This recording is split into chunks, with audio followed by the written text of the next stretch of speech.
Welcome to the Heavy Spoilers Show. I'm your host Paul, aka the guy whose wife prefers a machine to the real thing, and that's not a Mechagodzilla joke. Hey, having that. Now, Godzilla Vs Kong has made a big impact, and the movie is now the highest grossing film since the pandemic began. It's got a ton of things going on in it, and after binge watching the entire MonsterVerse, I'm going to be pointing out some of the insane details, Easter eggs, and callbacks that you specifically missed. Yes, you didn't catch these because you're an idiot. Now, probably not the best way to start the video, and I'm sure you caught some of them, but if you enjoy it, then please smash the thumbs up button and make sure you subscribe for videos like this each and every day. With that out of the way, thank you for clicking this, and I'm sure you're not an idiot, sorry for that.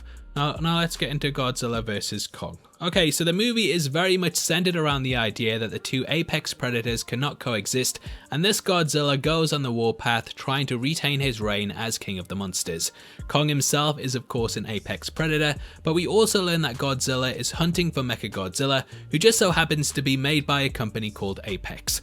Though it's slightly on the nose, and I'm probably the idiot now for having to point it out, it does show the attention to detail that the script has, and that the company are very much plotting to play the pair off against one another in the hopes that their machine monster can take the dominant role as the apex predator. Mechagodzilla is built on sub-level 33, which just so happens to be a reference to the year 1933, which is when King Kong was first released. We learn that it's powered with the help of the consciousness of a Ghidorah head, which we last saw at the end of King of the Monsters. In that, we discovered that the Titan was actually an alien that communicated telepathically, so it does make sense that it's able to control another skull located inside the head of Mechagodzilla. The movie pulls from other things in the long and rich history between the pair, and the plot itself echoes several classic Godzilla movies, including Godzilla vs Mechagodzilla and Terror of Mechagodzilla. Both films center around the G-Man being framed as someone who's turned against the human race, and they also have several key moments that are repeated in this film. For example, Godzilla and Mechagodzilla both fire their atomic breaths directly at one another, and both moments end with Mechagodzilla winning. The death of the Mecha Gs are also extremely similar across all the movies, as in each and every one of them the monster is beheaded. Now, though Mechagodzilla was originally made by aliens, in Godzilla vs Mechagodzilla 2, it was changed up so that it was humanity that created the monster, which this movie of course aligns with. In 2002's Godzilla against Mechagodzilla, the machine was built using the bones of a Gojira, and these eventually overpowered the machine and took over, similar to what happens during this movie. Mecha G kills a Skullcrawler at one point, using the same move that Godzilla did on the Mutos in the 2014 film, and in the credits we learn that this is referred to as the Kiss of Death. The man who controls Mechagodzilla is named Ren Sarazara, and he is actually the son of Ishiro, played by Ken Watanabe. From interviews and behind the scenes information, we know that there was a vast amount of things cut out of the movie, including a subplot involving him and how he views the attacks by Godzilla as personal because of his father's death, which was linked to the character.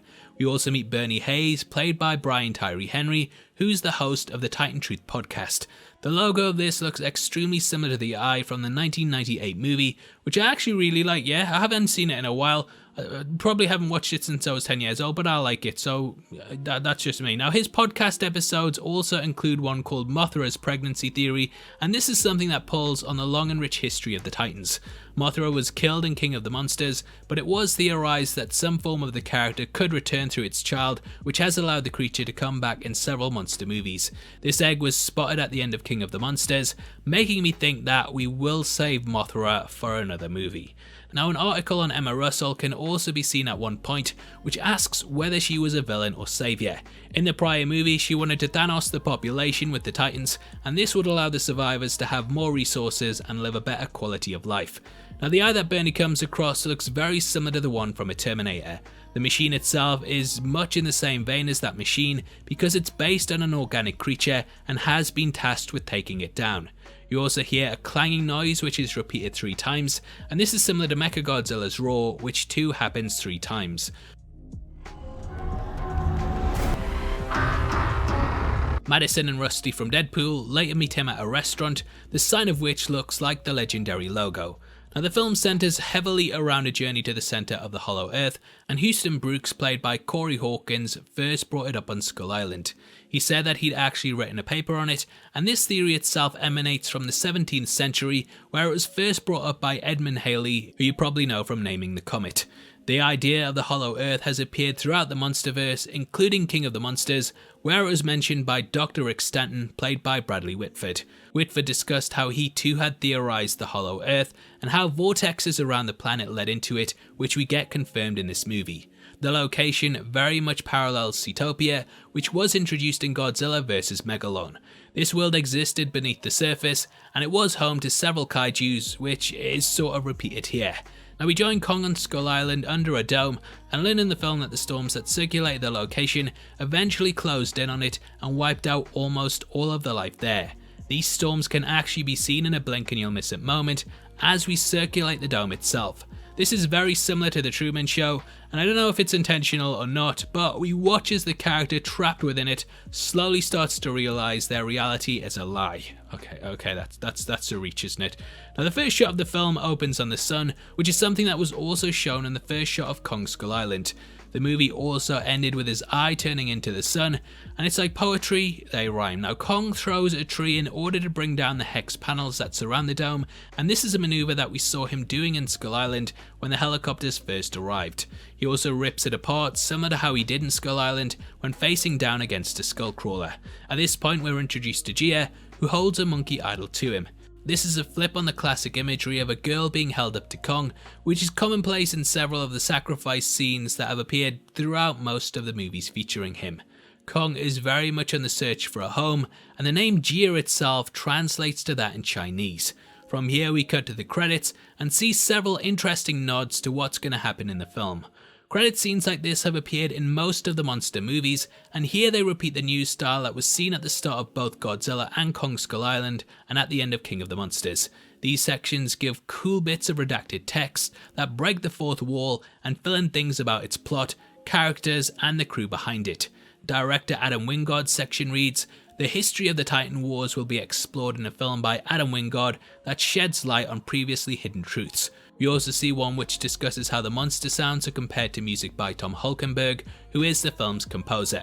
There's also a moment in which we see decades of research into ancient stories leads to a legendary pictures production, which it was decades it feels like because the movie got delayed so much. Now these nods extend to the plot of the movie, as we can see one which reads, "Alexander Skarsgård needs to prove the existence of Hollow Earth to salvage his tarnished reputation." This is of course the journey that the character goes on in the film, so it's a nice bit of foreshadowing in these moments.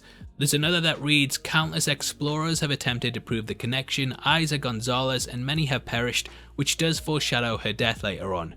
We can also see in the cave paintings and ancient art that Kong holds an axe, and later when we cut to his characteristics, we can also make out that he's able to use tools, namely an axe. This of course sets up him discovering his ancestors' old weapons, one of which was likely used in this painting, and probably also becomes the one that Kong goes on to bear. We can see that his weaknesses are flammable attacks, which is one way that the humans were able to hold him off in Kong Skull Island.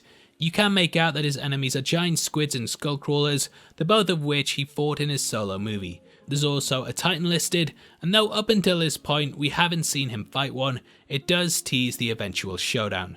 We also catch Bill Randa, aka John Goodman's expedition in 1973 to Skull Island, and alongside him we can see a giant skull of a Kong ape, something that appears in one of its many scenes.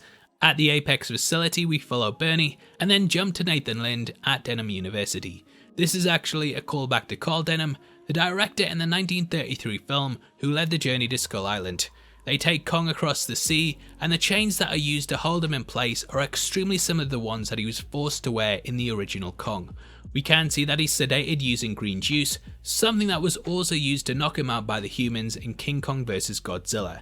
At night, Gia goes out to visit him, and the pair touch fingers, which is aping, pun intended, the creation of man by Michelangelo.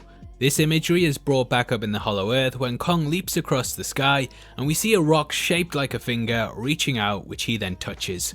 The next day, Godzilla swims in, and when discussing this moment, Adam Wingard said that he wanted to echo the barrel scene in Jaws. Whereas the Great White pulled down one of those with him, Godzilla pulls an entire boat, and the way his fin also cuts through the water is very similar to a shark's.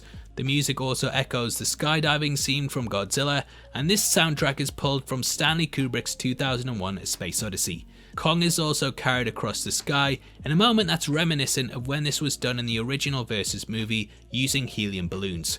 From here, the ape and humans travel into the hollow earth using heaves, and these ships look extremely similar to the Super X aerial vehicle which first showed up in The Return of Godzilla. It's very much repeating the designs that have come before, and you know, it's sort of like poetry, they rhyme. Now, in the hollow earth, Kong pushes open the giant doors, which is a move that's very similar to the one that he did in the 1933 film. We also see a bloody handprint, which calls back to the one that was witnessed in Skull Island. Here Kong gains an axe, which is made from a Gojira dorsal fin, and this explains how the blade can be powered up by his energy. When this starts up, we can see the outline of a Gojira, further hammering this home. This outline also circles the throne, reminding us that Godzilla may be constantly hunting the Kongs. From here we cut to the fight in Hong Kong. Godzilla is attacking Hong Kong, which, if you look closely, has the word Kong in it. So yeah, say best Easter eggs around, the thumbs up button's right there. Now this battle is incredible, and in it Kong stuffs the handle of his axe down Godzilla's throat, which is similar to what King Kong did with a tree in the original Versus movie. During it, Kong also tries to break Godzilla's jaw by forcing it open, which is a move that King Kong did to the T-Rex back in the original 1933 film.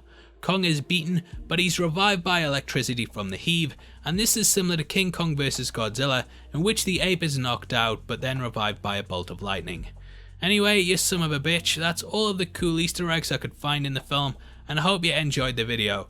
I didn't point out every detail as I'd be here forever, but you know what, I'm going to give you the opportunity to make me look like the idiot, and write in the comments below which ones I missed. As a thank you for interacting with the video, you'll be entered into a prize draw on the 30th of April, in which we're giving away 3 copies of Zack Snyder's Justice League on 4K.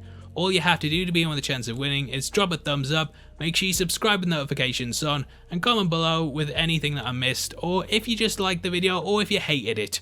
And the winners of last month's competition are on screen right now, so if that's you, then message me on Twitter at Heavy Spoilers. If you want something else to watch, then make sure you check out our breakdown of the ending of the film, which will be linked on screen right now.